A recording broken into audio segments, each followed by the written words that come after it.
संबोधित करतायत. थेट जाऊयात कार्यक्रमात. ज्वार पर एमएसपी थी 1520 रुपये प्रति क्विंटल.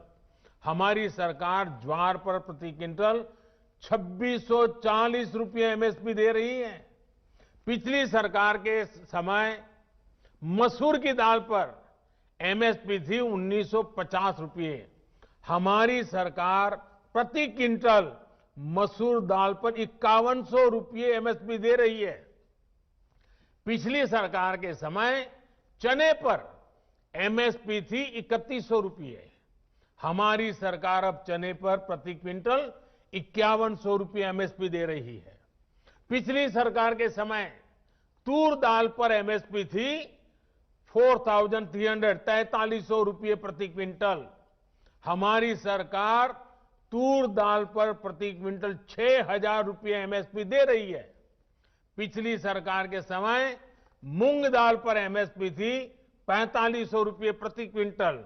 हमारी सरकार मूंग दाल पर करीब 7200 रुपये 7200 रुपये एमएसपी दे रही है.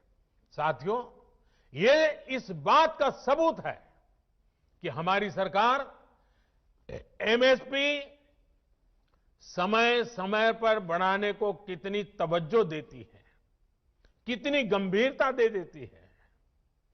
एमएसपी बढ़ाने के साथ ही सरकार का जोर इस बात पर भी रहा है कि ज्यादा से ज्यादा अनाज की खरीदारी एमएसपी पर की जाए. पिछली सरकार ने अपने 5 साल में किसानों से लगभग 1700 लाख मैट्रिक टन धान खरीदा था. ये आंकड़े याद रखना. हमारी सरकार ने अपने 5 साल में 3000 लाख मैट्रिक टन धान किसानों से एमएसपी में खरीदा, करीब करीब डबल. पिछली सरकार ने अपने 5 साल में करीब 3.25 लाख मैट्रिक टन तिलहन खरीदा था. हमारी सरकार ने अपने 5 साल में 56 लाख मैट्रिक टन से ज्यादा एमएसपी पर खरीदा है. अब सोचिए, कहां 3.25 लाख और कहां 56 लाख. यानी हमारी सरकार ने न सिर्फ एमएसपी में वृद्धि की, बल्कि ज्यादा मात्रा में किसानों से उनकी उपज को एमएसपी पर खरीदा है. इसका सबसे बड़ा लाभ यह हुआ है कि किसानों के खाते में पहले के मुकाबले कहीं ज्यादा पैसा पहुंचा है. पिछली सरकार के 5 साल में किसानों को धान और गेहूं की एमएसपी पर खरीदने के बदले में 3,74,000 करोड़ रुपए मिले थे. हमारी सरकार ने इतने ही साल में गेहूं और धान की खरीद करने किसानों को 8 लाख करोड़ रुपए से ज्यादा दिए हैं. साथियों, राजनीति के लिए किसानों का उपयोग करने वाले लोगों ने किसान के साथ क्या बर्ताव किया, इसका एक और उदाहरण है दलहन की खेती. 2014 के समय को याद कीजिए. किस प्रकार देश में दालों का संकट था. देश में मचे हाहाकार के बीच दाल विदेशों से मंगाई जाती थी. हर रसोई का खर्च दाल की बढ़ती कीमतों के साथ बढ़ रहा था. जिस देश में दुनिया में सबसे ज्यादा दाल की खपत है, उस देश में दाल पैदा करने वाले किसानों को तबाह करने में इन लोगों ने कोई कसर नहीं रखी थी. किसान परेशान था और वो मौज ले रहे थे. जो दूसरे देशों से दाल मंगवाने के काम में उनको मजा आता था. ये बात मैं मानता हूं कि कभी कभार प्राकृतिक आपदा आ जाए, अचानक कोई संकट आ जाए, तो विदेश से दाल मंगवाई जा सकती है. देश के नागरिकों को भूखा नहीं रखा सकता. लेकिन हमेशा ऐसा क्यों हो? साथियों, ये लोग दाल पर ज्यादा एमएसपी भी नहीं देते थे और उसकी खरीद भी नहीं करते थे। हालत ये थी कि 2014 से पहले के 5 साल, उनके 5 साल, उन्होंने सिर्फ 1.5 लाख मैट्रिक टन दाल ही किसानों से खरीदी। 1.5 लाख मैट्रिक टन, ये आंकड़ा याद रखिए भाइयों बहनों, सिर्फ 1.5 लाख मैट्रिक टन दाल खरीदी। जब 2014 में हमारी सरकार आई तो हमने नीति भी बदली और बड़े निर्णय भी लिए। हमने किसानों को भी दाल की पैदावार के लिए प्रोत्साहित किया। भाइयों और बहनों, हमारी सरकार ने किसानों से पहले की तुलना में 112 लाख मैट्रिक टन, मैं दोबारा बोलता हूं, 112 लाख मैट्रिक टन दाल एमएसपी पर खरीदी। सोचिए, 1.5 लाख उनके जमाने में, वहां से हम सीधे ले गए 112 लाख मैट्रिक टन। उन लोगों ने अपने 5 सालों में दाल किसानों को, दाल पैदा करने वाले किसानों को कितना रुपया दिया? 650 करोड़ रुपए। हमारी सरकार ने क्या किया? हमने करीब करीब 50,000 करोड़ रुपए दाल पैदा करने वाले किसानों को दिया। कहां 600 करोड़, कहां 50,000 करोड़। आज दाल के किसान को भी ज्यादा पैसा मिल रहा है, दाल की कीमतें भी कम हुई हैं, जिससे गरीब को सीधा फायदा हुआ है।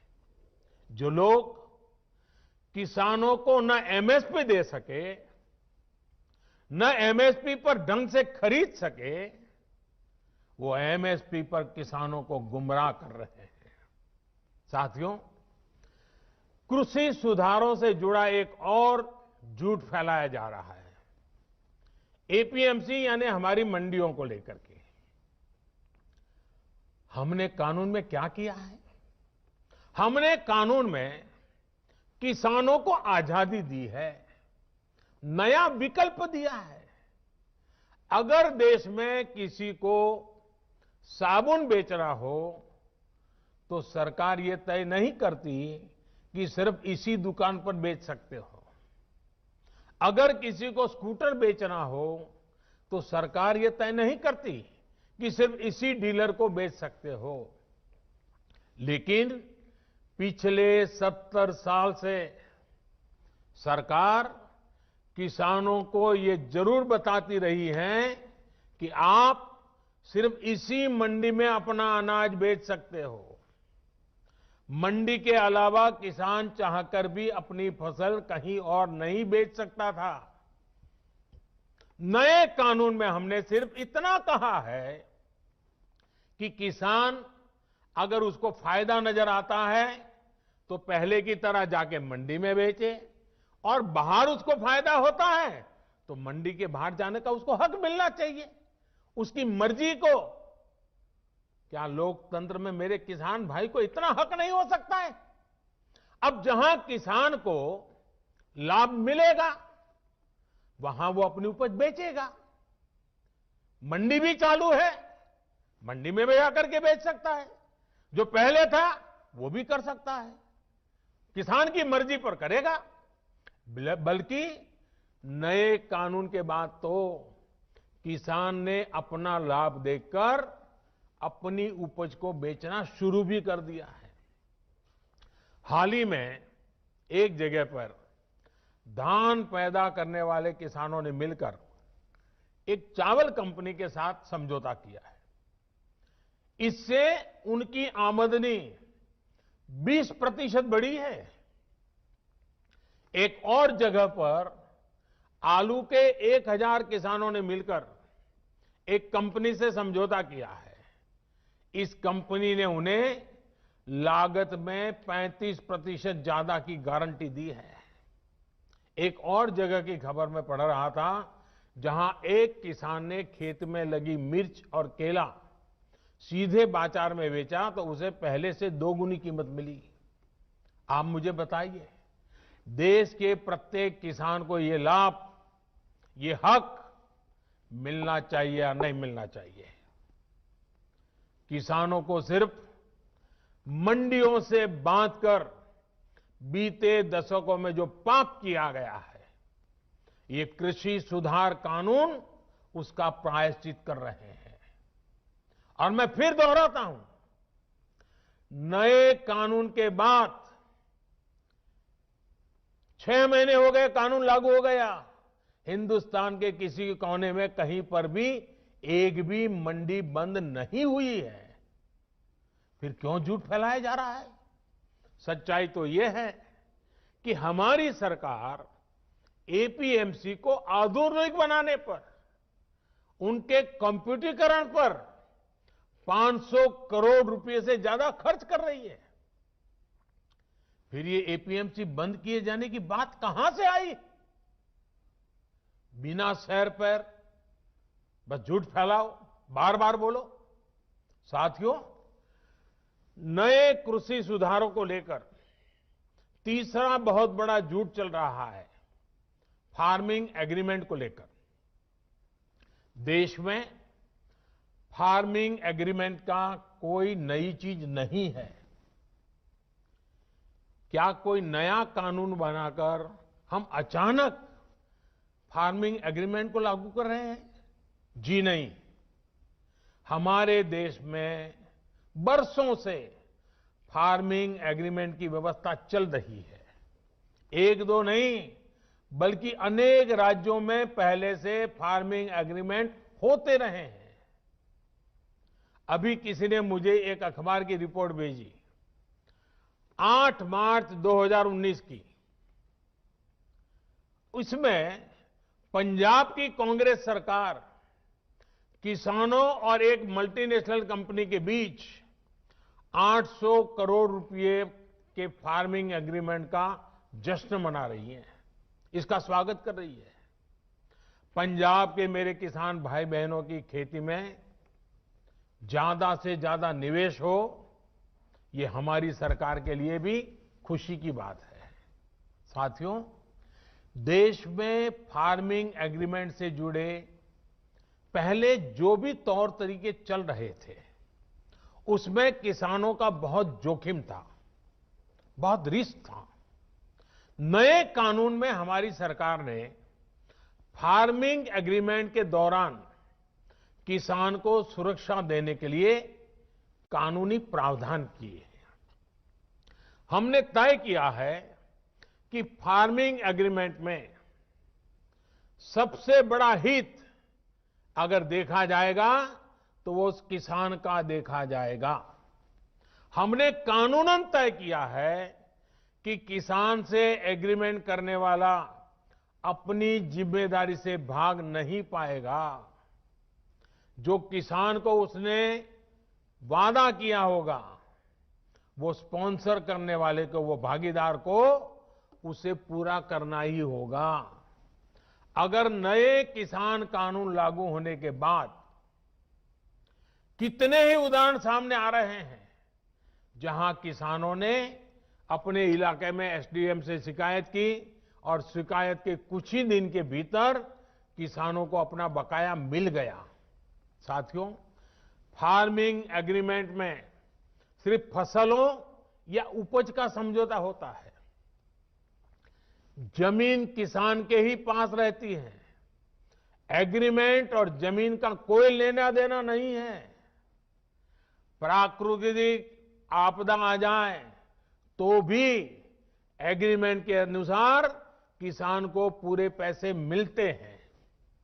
नए कानूनों के अनुसार अगर अचानक, यानी जो एग्रीमेंट तय हुआ है, लेकिन जो स्पॉन्सरर है, जो भागीदार है, जो पूंजी लगा रहा है, और अचानक मुनाफा बढ़ गया, और किसान के कॉन्ट्रैक्ट में तो कम पैसा है लेकिन मुनाफा बढ़ गया, तो इस कानून में ऐसा प्रावधान है कि जो बढ़ा हुआ मुनाफा है, किसान को उसमें से भी कुछ हिस्सा देना पड़ेगा। साथियों, एग्रीमेंट करना है या नहीं करना है, ये कोई कंपलसरी नहीं है। ये किसान की मर्जी पर है भाई। किसान चाहेगा तो करेगा, नहीं चाहेगा तो नहीं करेगा। लेकिन कोई किसान के साथ बेईमानी न कर दे, किसान के भोलेपन का फायदा उठा न ले, इसके लिए कानून की व्यवस्था की गई है। नए कानून में जो सख्ती दिखाई गई है वो स्पॉन्सर करने वाले के लिए है, किसान के लिए नहीं है। स्पॉन्सर करने वाले को एग्रीमेंट खत्म करने का अधिकार नहीं है। अगर वो एग्रीमेंट खत्म करेगा तो उसे भारी जुर्माना किसान को देना होगा। लेकिन अब वही एग्रीमेंट किसान समाप्त करना चाहे तो किसी भी समय बिना जुर्माने के वो किसान अपना फैसला ले सकता है। राज्य सरकारों को मेरा सुझाव है कि आसान भाषा में, आसान तरीके से समझ में आने वाली फार्मिंग एग्रीमेंट, उसका एक खाका बना करके किसानों को दे के रखना चाहिए, ताकि कोई किसान से चीटिंग न कर सके। साथियों, मुझे खुशी है कि देश भर में किसानों ने नए कृषि सुधारों को न सिर्फ गले लगाया है, बल्कि भ्रम फैलाने वालों को भी सिरे से नकार रहे हैं।